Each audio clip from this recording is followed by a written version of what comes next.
Que veut dire église même? Église. Église vient du grec ecclésia. Ecclésia, c'est quoi? C'est un groupe de personnes, c'est assemblée. C'est une assemblée qui est mise à part pour influencer la cité. C'est comme nos députés. Nos députés, quand ils se retirent pas pour nous fuir, ils se retirent pour prendre de l'eau afin de nous influencer. Et l'église est mise à part pour influencer le monde. Nous ne devons pas avoir une sanctification, on fuit les païens. On doit avoir une sanctification pour les influencer. Ils sont mis à part pour influencer. Et nous sommes mis à part pour influencer le monde parce que nous sommes le sel de la terre et la lumière du monde. Alléluia.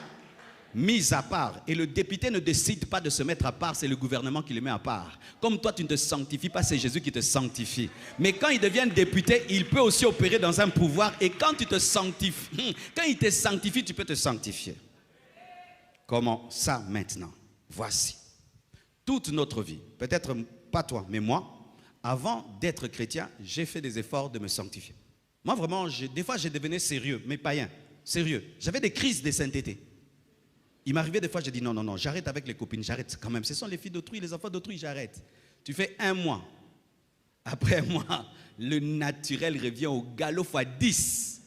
Tu sens que tu as en toi un animal, une chose, quelque chose de plus fort que toi. Même si tu ne veux pas, tu vas le faire.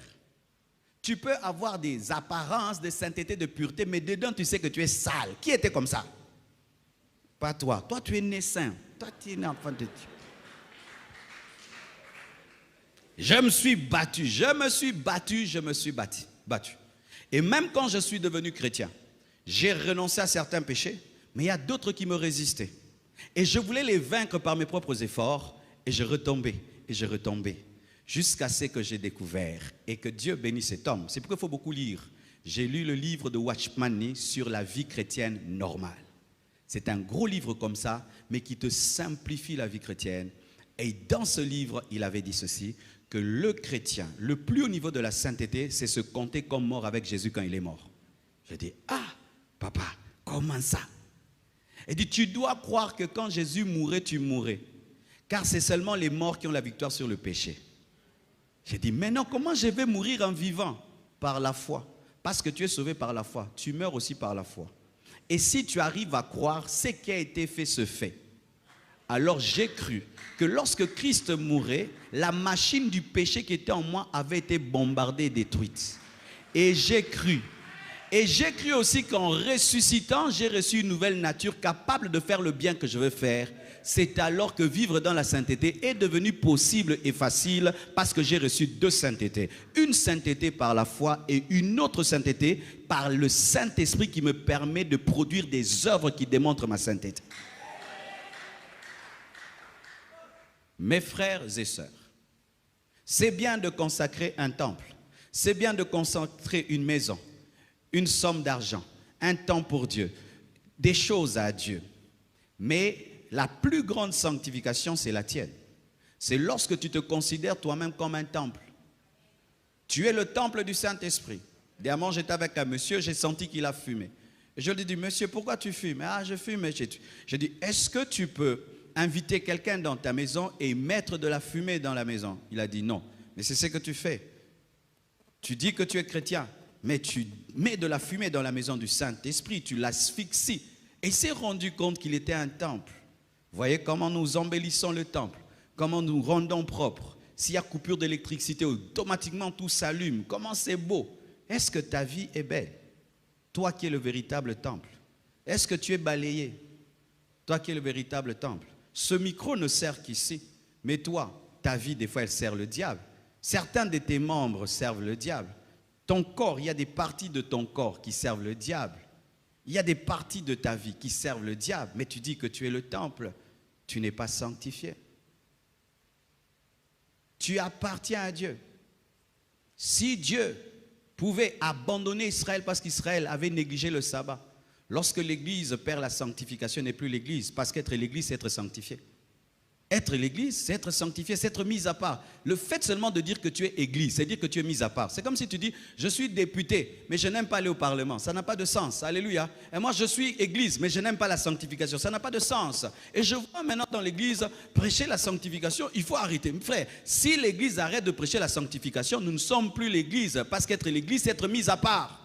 C'est être mis à part. Il n'y a pas d'église mélangée. Il n'y a pas d'église compromise. Lorsque l'église se compromet, se mélange, mes frères, nous raterons l'enlèvement parce que ce sont des séparés qui sont enlevés.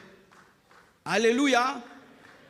Et donc, frères, autant nous mettons à part des choses, comme en Israël, c'était la tribu de Lévi. Aujourd'hui, c'est toi. C'est toi qui dois te mettre à part. C'est pourquoi Paul dit qu'il a été mis à part, lui, pour l'évangile, lui. Pas une maison, pas quelque chose, lui était mis à part. Et ainsi, quand je suis mis à part, tout ce qui est à moi est mis à part.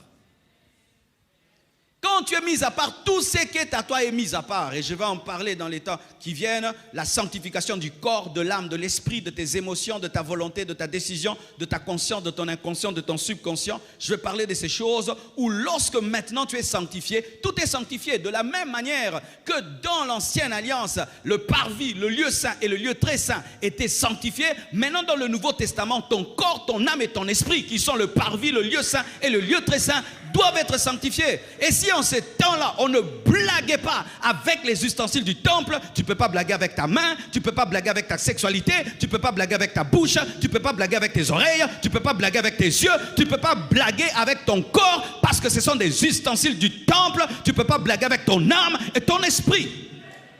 Alléluia. Mes frères et sœurs, si on est l'église, on doit être sanctifié. Et si les serviteurs de la loi se sanctifier, les serviteurs de la grâce doivent se sanctifier. Frères et sœurs, les serviteurs de la loi, même s'ils avaient une sanctification extérieure, ils servaient Dieu avec crainte et tremblement. Mais aujourd'hui, au nom de la grâce, les serviteurs de la grâce mènent une vie de péché, une vie de péché. Mes frères, je suis pasteur et quand des fois j'entends, c'est que certains hommes de Dieu font. Comment ils jouent avec Dieu, comment ils jouent avec l'évangile, comment ils jouent avec la chair. Ils jouent à monter devant. Ils jouent. Tu es serviteur de Dieu. Je te défie de vivre dans la sainteté. En parole, en pensée, en action. Je te défie de vivre dans la sainteté. Sinon, tu es un faux serviteur de Dieu. Arrête de prêcher. Tu es indigne de parler de Dieu. Indigne de parler de l'évangile. Jésus lui-même dit, je me sanctifie pour eux. Je me sanctifie pour eux. On se sanctifie et on se sanctifie aussi pour ceux qui bénéficient de notre ministère.